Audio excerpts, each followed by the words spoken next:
Hi, I'm Yuelin and I'm 12 years old and therefore in the 7th grade. I've been with Able to Shine for around 2 years, and I've practiced many different speech and debate events. This means that I've cycled through quite a few coaches, and I found that all of them have benefits. Every coach here at Able to Shine is able to help me improve my skill in many ways.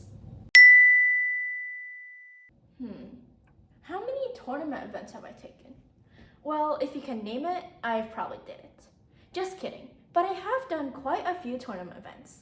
They are impromptu, spontaneous argumentation, or SPAR, declamation, storytelling, extemporaneous speaking, congress, and public forum.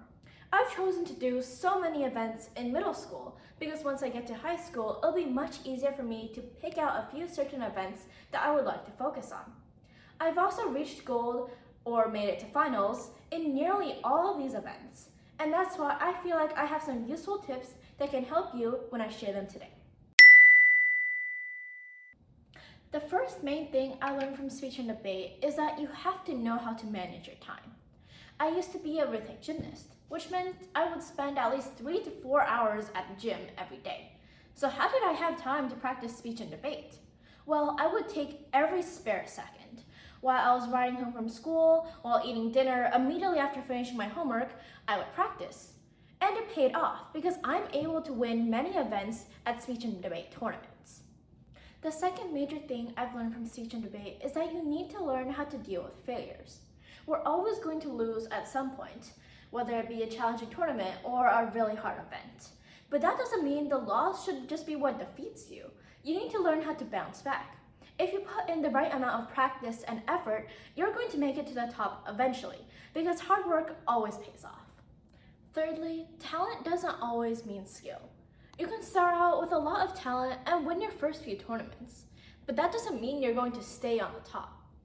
But if you consistently practice and work towards it, you can stay on the top. So remember that you always have to practice consistently, every day and whenever you can.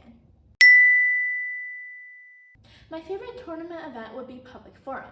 You get to work with a partner, meaning that you get to see how other people debate and get new ideas. Additionally, the topics for Public Forum are always related to current society, which means you get to learn what people are dealing with right now, currently, and what's happening around the world.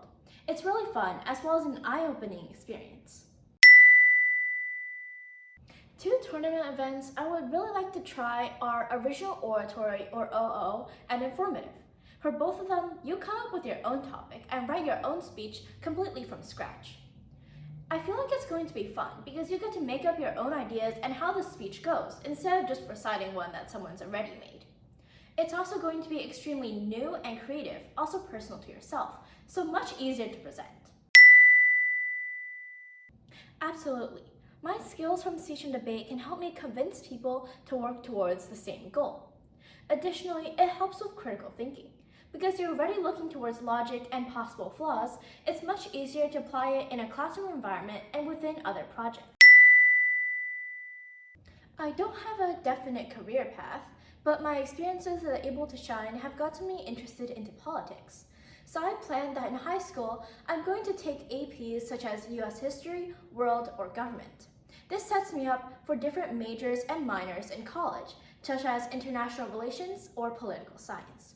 I plan to prepare for these kinds of courses by continuing my work at Speech and Debate and also looking into current events, reading the news every day, and keeping myself updated.